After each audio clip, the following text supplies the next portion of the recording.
Hi, St. Catherine's. It's great to see you today. It's been a long time since I've done one of these messages, so I'm really glad to be able to share with you a little bit today and just talk about some things that I've been contemplating over the last couple of weeks, specifically about the Virgin Mary. So I hope that you're also enjoying the fast this for the Panagia. Um, I recently heard a story about a man who had two legs that were both not working so well. And he went to a doctor, and the doctor said, we're going to have to amputate one of the legs. And so he goes in for the procedure, and they amputate the leg. And after the surgery, the doctor comes up to him and says, I have some good news and bad news. The bad news first, we amputated the wrong leg. But the good news is your other leg that was supposed to be amputated is getting better. So I see fasting as kind of like that sometimes. We have to cut off certain foods that are good, but we cut them off and the rest of us can get better. I think we could apply it that way. Anyhow, I wanted to talk a little bit about the supplication service. If you were there on Monday, this is a similar message to the one I gave on Monday for the Paracleses. But Mary is such a dear saint in the Orthodox Church. She's truly the saint of all saints, and being the mother of Christ, she becomes the mother of everyone in the church as well. She becomes our mother as well. But as a Christian from other traditions, they sometimes have a hard time, as I did myself, with Mary when I first came to the Orthodox Church. And so I was a Protestant seminarian in Dallas, and I went to my very first Paracleses service, and I remember asking the priest afterwards. I thought, I came up to him and I said, is it all right that we're praying to Mary? And the priest looked at me and said, yeah. And I looked back at him and I said, okay, all right then. That was probably the easiest dialogue about Mary between an Orthodox priest and a Protestant seminarian. But one of the things that had really began to sink in with me was after reading Augustine, specifically about the church, that how we accept the teachings of the church first and then seek understanding. So this was a common thing that he's often quoted of saying, is that it's faith seeking understanding. And so at this moment, I thought, whatever the church wants to teach me, I'm going to accept, and then I'm going to work towards better understanding it. And I would say that for myself, when I did this, when I first came to the church, I said, I'm just going to accept what the church has to teach me, and I'm going to learn.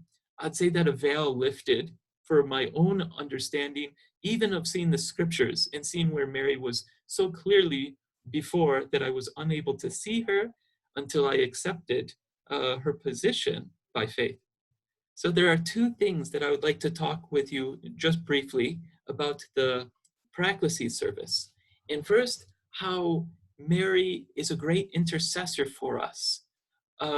We see this in the scriptures. Many of you, if you've been to a Paracleses service, this is often the message, a go-to message that many priests will pull up. But in the Gospel of John, when there was a wedding feast in Cana, and if you look at the text, it says that after that, at 3 days, so Jesus was already late to this wedding feast. It says that Jesus was invited, but it doesn't say that his disciples were. So wedding feasts used to be somewhat long, usually about a week. And so it says about the third day, Jesus shows up with his disciples, and it appears that they drank all of the wine. This is probably the first recorded case of wedding crasher was Jesus' disciples, even though Jesus was invited. And so as a result, Mary first notices that the wine has gone out. And so she goes to him for two reasons. First, because he's somewhat responsible. It was his disciples who drank all the wine. But second, because he had the ability to do something about it. And so she comes to Jesus and says, they have run out of wine. And he says, what does that have to do with us? My hour has not yet come. And when he ever refers to his hour, when his hour finally does come, it's referring to his glorification upon the cross. And so he says, my hour has not come to be revealed as the Son of God, Are you sure you want me to do this? And she turns and looks to the servants and says, do whatever he commands you.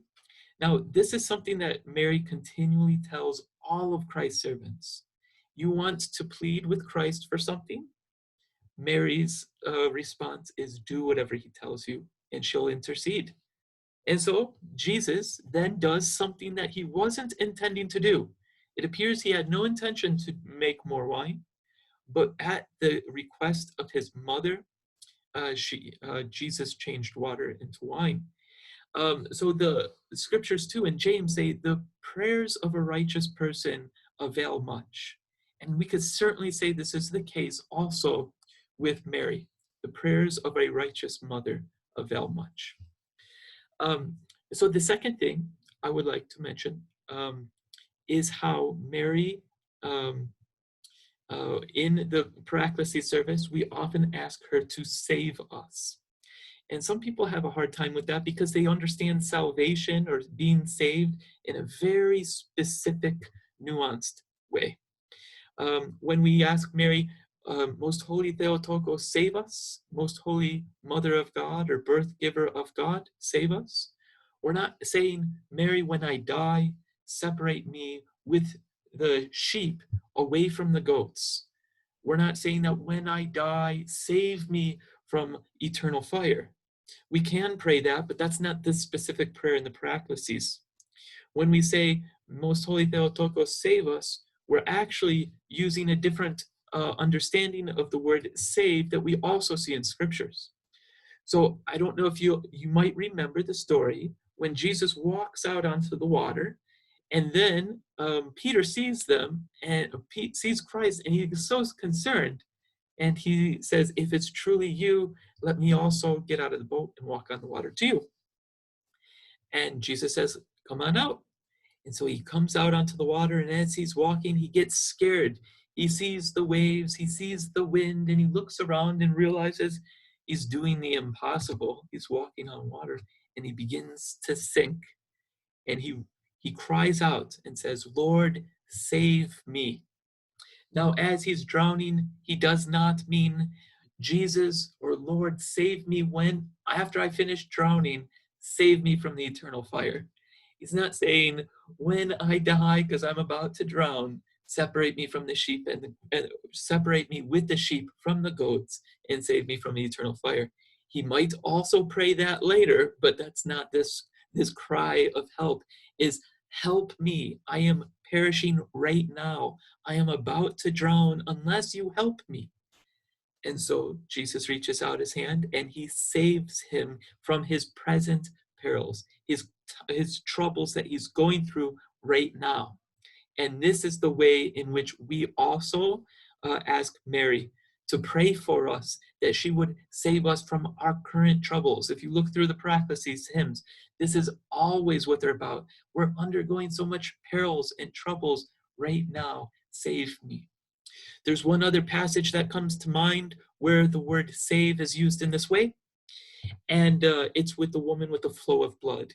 She walks to Christ as he's walking through a crowd. She reaches out her hand and touches his garment, and she is healed, right? And Jesus is concerned, who touched me? He turns around and he's asking his disciples, and his disciples say, how can you ask us who touched you? You're in a crowd and everyone's pressing about you. And she realized she wasn't going to be hidden, and so she comes and she says to Jesus what had happened. She said that she had the flow of blood, and she comes to him and she touched him and realized that she was healed. And Jesus says, your faith has healed you, but the Greek doesn't say this. The Greek actually says saved you. And but all the English translations will continue to say healed you because that's what it meant. And so this is another reason why we come to Mary as we plead to be saved in this way, to find healing through Christ, of course, that Mary, through her prayers, she can bend the ear of her son as a mother has the ability to change the mind of her son, so she often does for Christ. And so we come to Mary and ask her to continue to plead and pray for us, that A, we would be saved from our current perils and troubles, and B, that we might find healing in our current physical bodies in this current time. Whatever is ailing us, if we have issues with our legs too, like the man who got his removed. Um, in fact, whenever I fast, I get leg pain, ironically enough. And so this is something we could come and ask Mary to pray for us.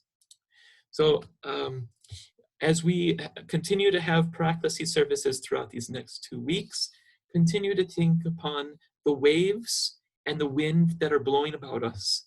And when we begin to sink because of the overwhelming problems that are going on at these times, reach out your hand and ask Mary to save you. God bless you, and I look forward to seeing you tonight for Vespers service. If you're interested, if you're signed up for coming for the Vespers for the Transfiguration, and then tomorrow is, of course, the Transfiguration. Have a blessed feast day tomorrow, and I pray that we will see each other soon. God bless.